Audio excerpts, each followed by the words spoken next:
Episode 11, Into the Ambush. 17 steps after Cho's warning rang out, blurry brown blobs appeared on his right. Then 3 steps further along, more blobs appeared on his left. His squad sergeant's call was correct, ambush. A cold shiver went down his spine despite the 40-degree C temperature. They were entering combat with every single man green. What did he, or any other legionnaire, know about real combat? Sure, they had training and war games, but mankind hadn't had a real war in 3,000 years. The AIs saw to that. But if he and these outcasts of society who study violence couldn't do this, those people in the hands of the aliens were doomed. Where was that little one? Could he really order a volley of javelins on his own men? Would the rest of the platoon possibly survive if he didn't? Could one fast and deadly creature take them all out? A distorted voice came from the distance, calling out, took out the small one, and relief physically flooded through his body at the voice of Corporal Wes. But that relief was short-lived. As if those words were the signal, both sides charged his men. Jeffries screamed at the top of his voice, hand to hand only. Not that he needed to, his men were already moving on the bears, screaming their lungs out. The legionnaires never did that in training. Why now? He shoved that thought aside and looked for who needed help on the move. But running down the line of his men, he found none. Creature after creature fell to his men, and he could hear bones being broken with each strike. And this time, his troops outnumbered their ambushers from the looks of things.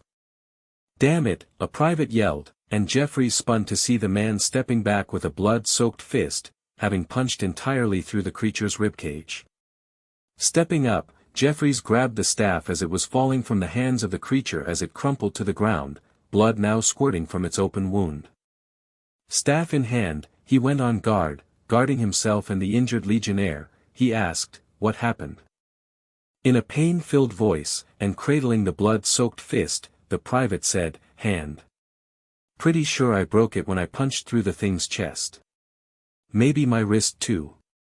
"He isn't the only one," said another legionnaire, stepping into Jeffries' vision, holding a staff with one hand and cradling his other arm close to his body. It wasn't a theory anymore. Bones did break far easier here than any of the other universes man lived in. He could hear no more fighting. "Squad leaders, report." "Squad 1, enemy down or fled, 3 injured, none in serious condition," yelled Cho from the front of the line.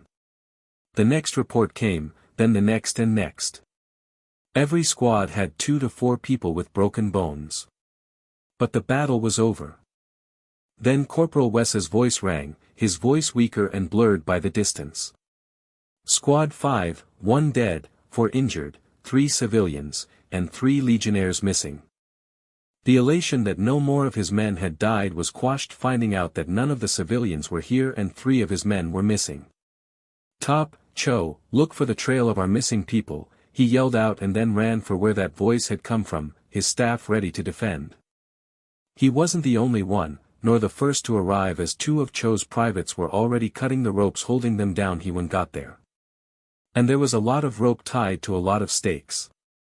Bruises on all the nude bodies testified that they had been battered into submission during that last escape. "If anyone would come for us, I knew you would, sir," said Wes. "But I need water. I haven't had a drink since I come through the gate."